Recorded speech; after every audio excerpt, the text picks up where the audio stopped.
Good morning mga kagritibis. Ngayong araw ay January 20, 2024 at nandun si Pinsan James kasalukuyang nag-a-apply kami ngayon ng abono second top dress. Okay, top dressing. Sinasabi natin top dressing dahil dito tayo nagbitaw sa ibabaw ng lupa. Kaya top dressing yan. Okay.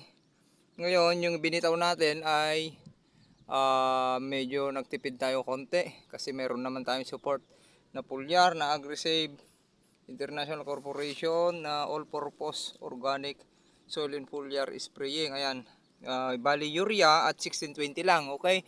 Kasi nakapagbitaw naman na tayo ng muriato potas nung first application na 0060, okay? Ayan yung sitwasyon ng palay natin. At kukuha ako ng abono para makita nyo.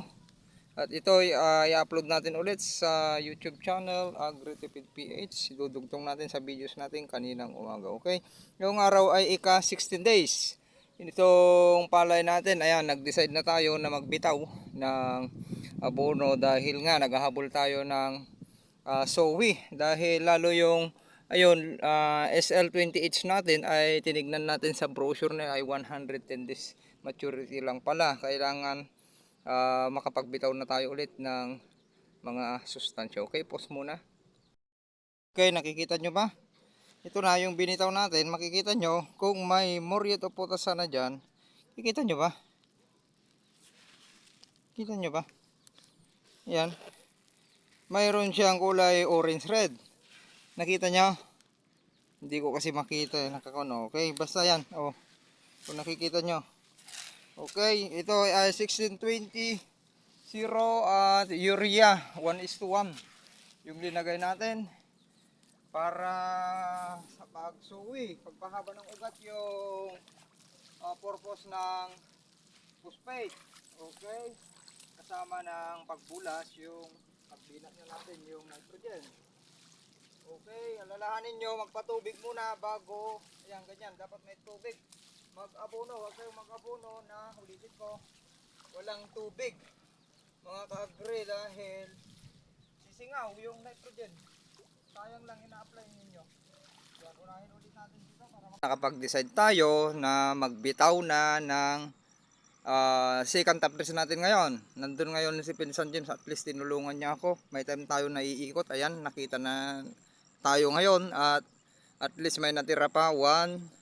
Isa ko na lang, natapos ko na to. At yun na tinatapos na, dalawa na lang nakahiwalay. Okay, ngayon ay iikot tayo para maipakita ko sa inyo itong Longpin 2096 SL28 habang wala pang tubig yon, kasi nandito yung pinapapasukan na natin yan papunta doon.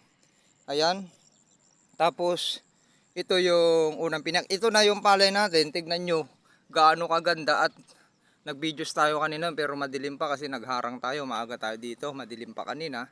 Nagharang na tayo doon at binidyo's ko doon yung habang kabilis ubusin ngayon ng palay natin yung tubig dahil napakalakas na sumipsip ng sustansya. Okay, ito yung Longpin 2096 natin.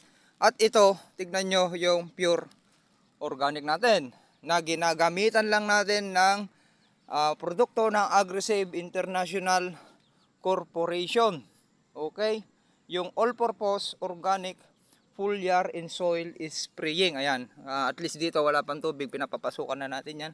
Ganyan na siya kaganda mga ka-agri sa 16 days. Ibig sabihin yan sumasabay. Kung titignan natin itong makatabi niya, SL28, tapos yung ito, Longpin 2096, tignan nyo naman itong pure organic natin, no? Sumasabay. Okay? Kaya ang gusto ko lang patunayan dito, mayroon naman itong NPK kompleto na nutrients or organic nga to. Mayroon pang amino. Ay ang gusto kong patunayan dito kung kayang niyang sumabay dito sa ginagamitan natin ng combine inorganic fertilizer at yung Agrisave International Corporation na all-purpose organic foliar in soil spraying. Ayan. Okay, at least natutunghayan nyo ngayon yung ating pinaglalagay dyan.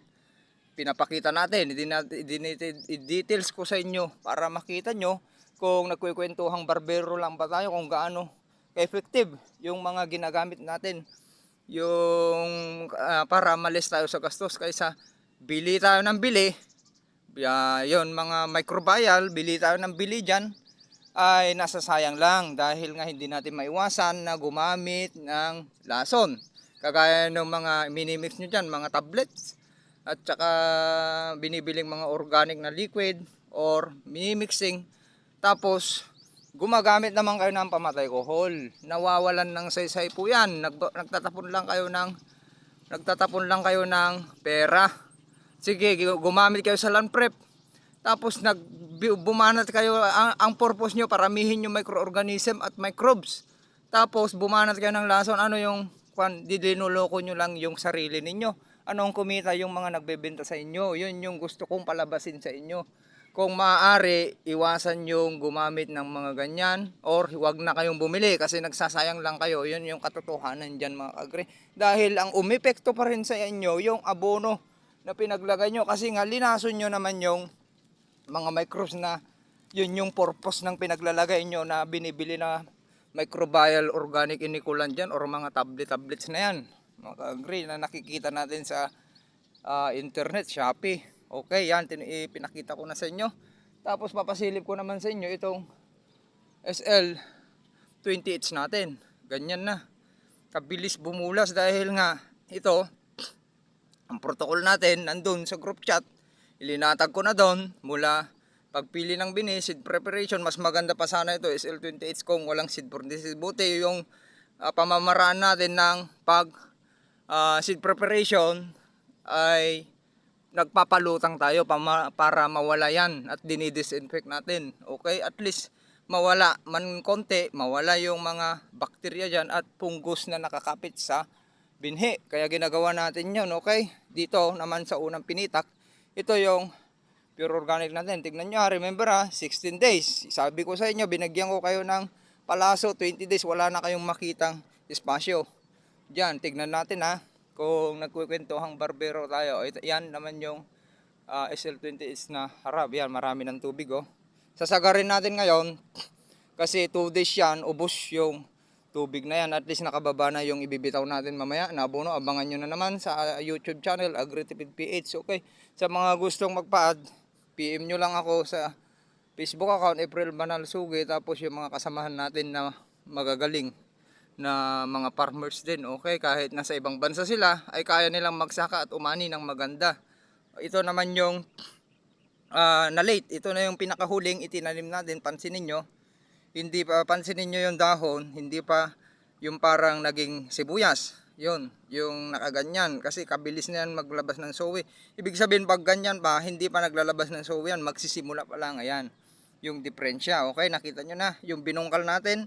Ibig sabihin late na kasi malalaki na yung ugat, nasaktan pa rin konti pero hindi ganun na transplant shock na nasaktan na perme. Okay, yan.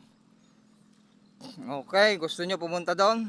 Tara, para ipakita ko sa inyo, makita nyo na ngayon kung paano humarangkada itong palay natin na mga tinanim. Medyo magbibitaw tayo ng maaga dahil nakita natin itong SL28 pala, buti rineview ko, sa brochure ay 110 days lang maturity. Itong SL Longpin 2096 ay may maturity date na 112 pala, akala ko 113. Yung SL8H natin medyo nahuhuling marangkada yun kasi mas kwan pala yun, late maturity ng konti. Nasa medium lahat ito, medium maturity. Nasa kwan yun, nasa 114 to 115. Okay, ito yung pangatlong pinitak. Tignan nyo kung matuyuan, pero yung ilalim niyan mayroong tubig. Okay, dito lang sa ibabaw ay wala na kayong makitang tubig, pero habang pinapapasukan natin yung dulo, mamaya yan, magkakaroon na sa tagas pa lang. Ayan. Tignan nyo kung paano bumulas yung SL28 natin. Hindi nyo makitahan yan ng sakit.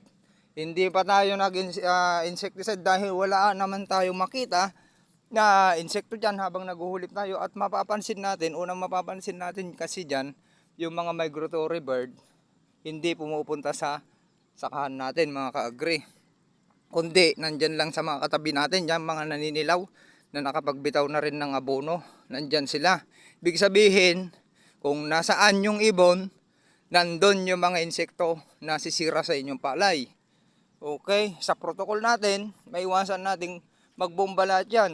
Yung protocol natin, wala tayong bactericide, fungicide, insecticide, herbicide. Hindi tayo gumamit ng dito. Mga kagre, hindi tayo gumamit ng herbicide dito dahil nga sabi ko sa inyo, parang kadahin natin ng mabuti to na pag nag-close na yung taas niyan, hindi na makakasibol yung buto ng damo dyan kung mayroon pa mang lumusot dyan mga ka-agri. Ganun tayo. Anong pinapatay natin sa damo? Water management. Tubig lang. Tapos yung lumot, yung in-apply natin mga organic, nagkakalumot yan mga ka-agri. Tapos yung in-apply natin abono, kasi nakakombine tayo dito, pag naglumot yan, maalip-kapan. Sabi sa Ilocano yung lupa ay hindi makasibol yung damo mga ka-agri. Ganun yan. Huwag na kayong gumamit ng herbicide, irrigated naman kayo, or kung maganda yung leveling ng sakahan ninyo, ay wag na, kasi yung herbicide, pag mali yung pag-apply ninyo, bansot, nakakabansot po yun. Huwag kang maniniwala sa mga pinagsasabi niyan, lalo yung 2,4-D na may growth hormone yan na matutulungan tumangkad or pangpakayang. Kusang magbubukay ang palay kung may espasyo at may time na matuyuan.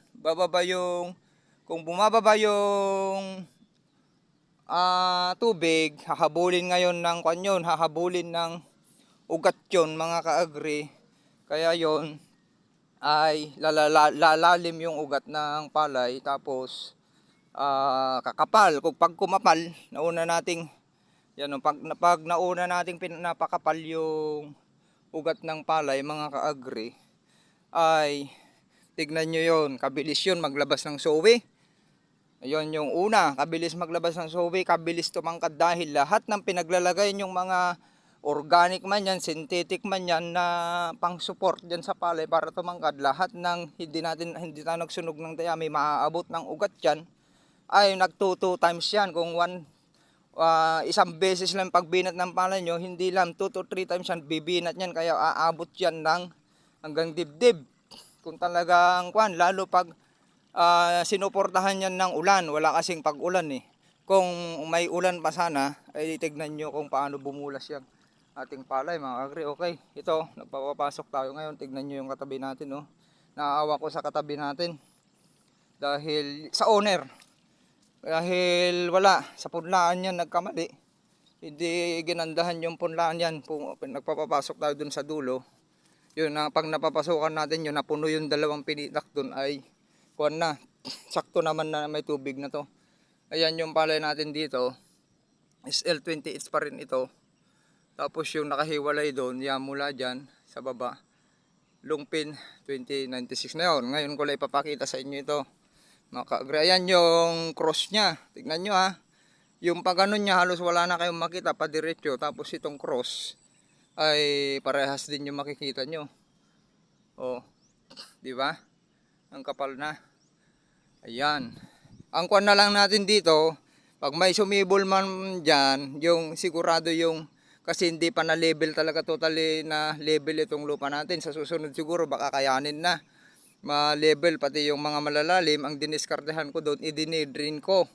After 5 days, i-drain yun para humabol yung ugan yan. Kasi pag diretsyo na nakababad, kagaya ng mga to, mahuhuli sa arangkada yan. Kasi nga, mabagal kumapal yung ugat. Sabi ko nga, ang logic lang na yan, palay, mga tanim, hindi lang palay, kung makapal yung ugat, malalim yung ugat, ibig sabihin malakas sumipsip ng sustansya, mapaaga yan na maglabas ng sowi, mas maraming sowi yung ilalabas niyan mga ka-agri. Ayan, punta tayo dito. Ito yung SL28, isa. Ayan. Isa, dalawa, tatlo, apat na pinitak. Ito yung 10 kilos natin dito. Ito yung pinagkasya natin sa 10 kilos dahil hindi nga yung seed quality ay hindi maganda yung germination rate. Okay, tignan nyo, wala akong itinirang bakante dyan. Lalo itong gilid, hulipan nyo na hulipan yung gilid dahil walang competition yan. Yung gilid ang pinakamaganda, maglabas ng maraming soyan, kasi sayang yung sinira ng kuliglig. Hulipan nyo yan mga agri. Dapat sa pagsabihan nyo yung mga taga-saka nyo, tanggalin yung 3S. Kung may 3S yan, ay walang mangyayari sa inyo. Wala kayong aanihin. Ito naman, ito na yung pagitan ng SL8H. Medyo nahuli siya umarangkada dahil nga mas bata pa siya. Mas nahuli siya, dito nahuli itinanim. Tapos mas bata kasi ito dahil nga, di ba nagkulang tayo. Tignan nyo YouTube channel natin, nagkulang tayo ng binhi. Yung nakuha natin sa DE, hindi totally kung lang, nasa 40% lang yung sumibol or sabihin na natin 50% yung SL28. Tignan nyo lang. 22 kilos yan. Diyan lang nagkasya dahil ang daming hindi sumibol. Samantala, kaya bumili tayo ng SL8H. Then, at ganun din na 50% din kaya ang natamnan lang nito. Halos magkulang tayo yung target sana natin na 3 to 5 puno hindi nangyari. Kaya ang naging tundos nito, 2 to 4 puno bawat tundos lang. Kaya maghahabol tayo ngayon ng sowi. Kaya mas maagahan natin magbitaw ng mga sustansya na ina-apply, broadcasting, abono, tapos yung foliar spraying, foliar in soil spraying. Yung sprayer kasi natin, power sprayer, tumatama yan sa lupa kaya double purpose siya. Pinapakain natin yung mga microbes, organismo, tapos pinapapasok natin sa stomata, sa dahon at puno yung pinakahamog niya, yung organic.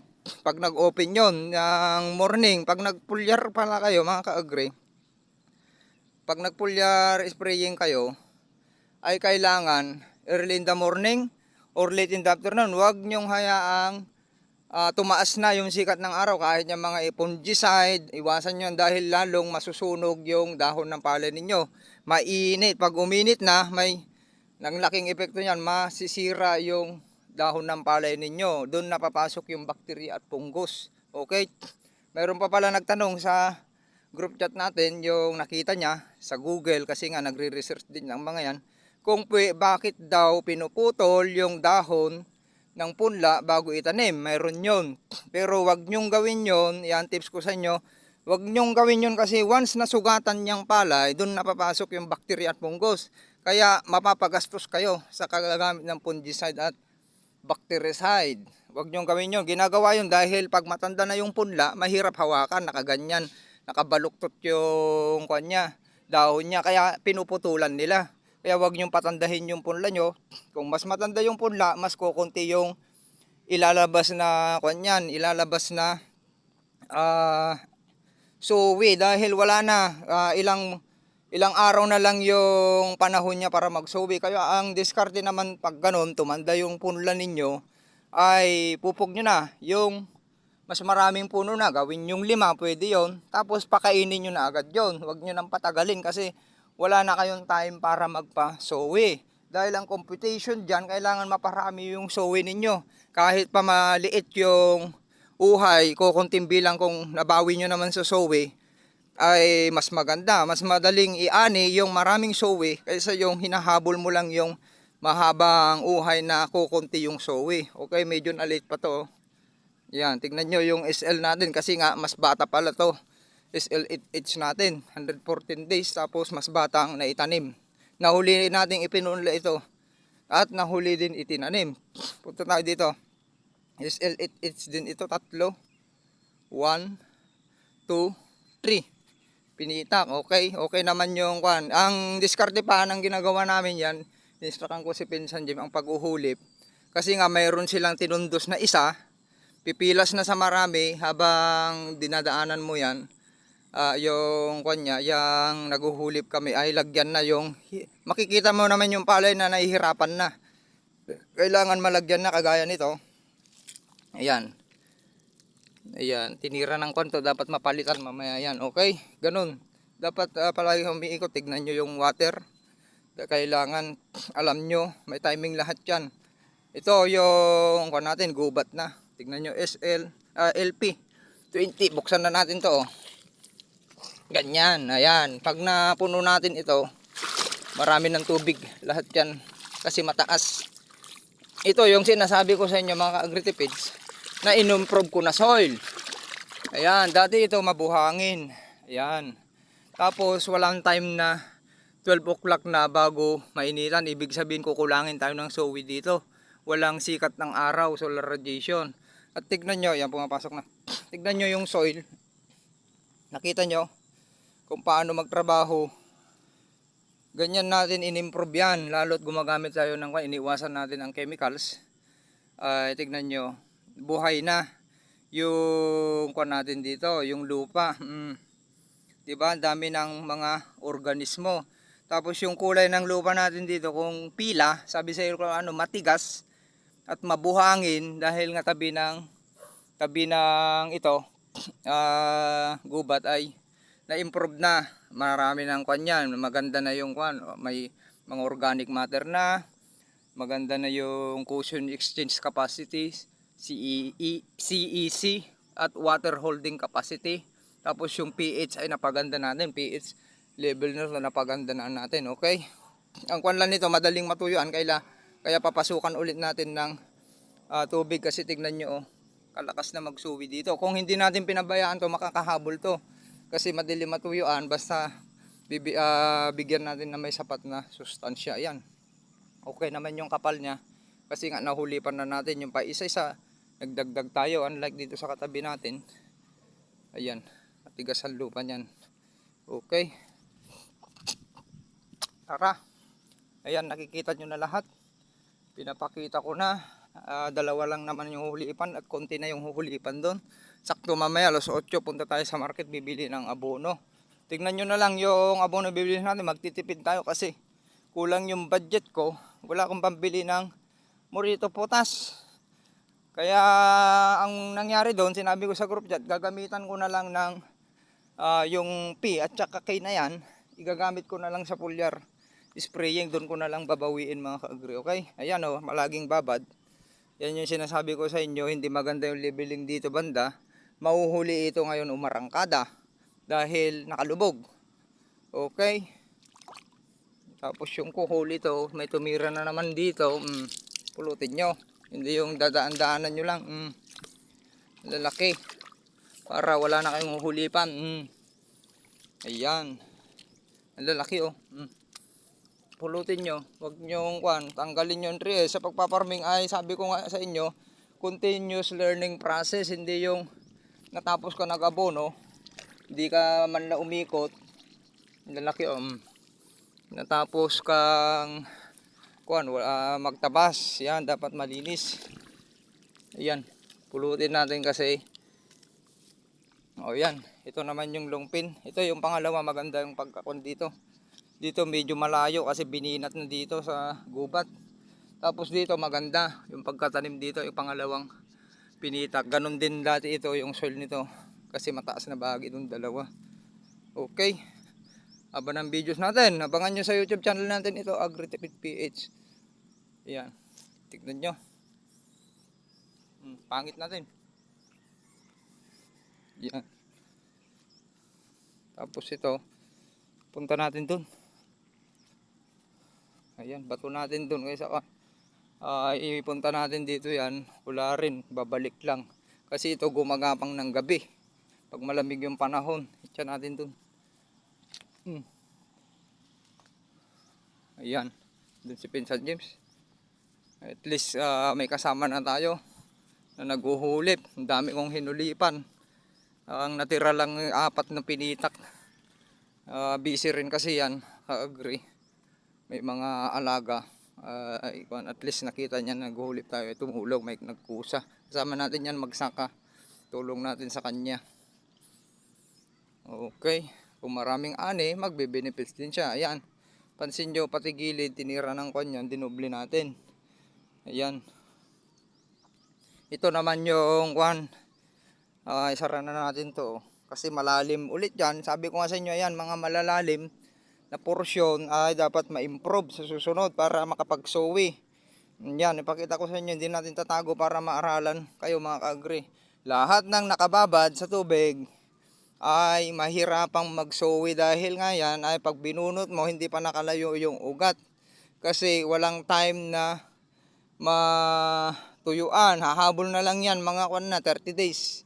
Mahuhuli yan sa arangkada, unlike sa mga yung medyo may time na ma-drain yung tubig. Ayun, matuyuan ay napakaganda kasi magtatrabaho yung mga organismo. Pag palaging babad na yun, walang magbubuhaghag, tapos tataas yung pH level. Pag tumaas yung pH level sa 8 or lagpas, alkaline.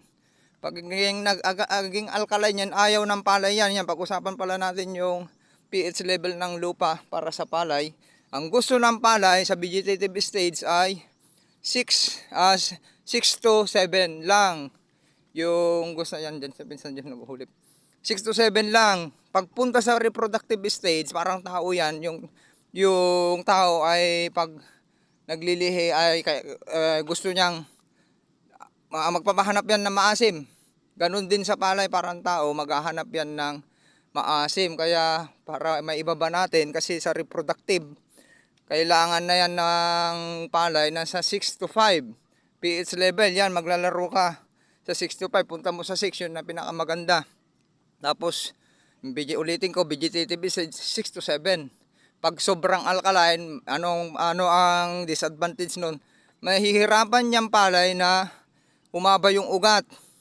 Ibig sabihin, pag hindi humabaw yung ugat, mahina sumipsip ng sustansya, bansot yung palay, hindi nagpalabas ng maraming sowi, wala. Hindi kayo, yung target nyo, mahirapan kayong anihin yun. Kaya yung iba, umaani lang yan ng 100 or mas mababa, 60 to 100. Lalo pag nagsunog ng dayami, bawas na naman yun. Tapos yung recommendation ng NPK, hindi nyo sinunod. May recommendation man yan. Ang taas ng nitrogen, kulang sa potassium, wala rin, aanihin. Magiging dayami yung aanihin rin nyo, okay? Ayan, pabagsakin natin yung ibang tubig dyan para matubigan na. Para diretso. Ito yung dati kong punlaan na sinasabi ko sa inyo. Improve na rin ito, pero nahuli nga dito, mababa dito, o hindi pa napantay. Nahuli, pero yan, hahabol na yan pag nabunuhan natin. Okay? Dagdagan lang natin. Para may hahabol yan, mas dagdagan natin yung bitaw natin ito kasi yung nandun, papunta dyan yung sustansya. Tapos yung iba kasi dyan, binabagsak ko dito sa nakahiwalay. Ito naman yung nakahiwalay, oh. Kita nyo? Nakakon na yan, nakaready na lumabas lahat yung sowi niyan. Palabasin natin lahat para magsalubungan na dyan sa taas, okay? Ayan. Okay, nakita nyo na lahat. Yung kan natin, ganyan tayo mag-trap ng tubig, ayan. Oh, di ba? Ito naman, kumupot na dyan. Tapos ito, pag nakapagpatubig na tayo, buksan na natin yan, i-release na natin yan kasi nagde-drain din yung kasama natin dyan sa katabi natin. Ayan, nahulipan lahat dyan sa gilid. Ayan, tapos ito naman, yung tagas dito, papunta dito, dito bumabagsak. Lahat ng tagas natin dito, walang losses dahil kahit mapuno to, dito natin binabagsak. Aarangkada ngayon ito sa mga 25 to 30 days yan. Mas malalaki na yung palay dito dahil naipon yung sustansya dito sa dalawang pinitak, ganun. Okay, sharing is caring. Maraming salamat, ganun na lang. At ito yung hinulipan natin, puputulin na natin. Dito sa Agritipeds, handang tumulong sa inyo, i-PM nyo lang. Maraming salamat. Happy farmers. Yan, bilisan na natin at maghulip na tayo. Nakita nyo na, halos yung pure organic natin doon sumasabay. Yun yung gusto ko mapatunayan doon. Bibilangin natin yung sowi noon kahit makaabot lang yun ng 20 na sowi. Malaking bagay na yun, agree sa average. Kasi nga malilis ng gastos. Hindi pa kayo gagastos ng 10,000 pesos doon sa inputs, ay di na kayo mag-insecticide, di na kayo fungicide, bactericide, ay mas malaki yung kikitain nyo. Kung yung target yield nyo lang naman ay 150, nandyan yung 130 to 150, nandyan yung para sa inyo mga ka-agri. Pero yung target yield nyo ay 300, kagaya natin 200 to 300, 250 to 300, ay kailangan natin medyo natatakot din ako. Kaya kailangan na gumamit ako ng pass release.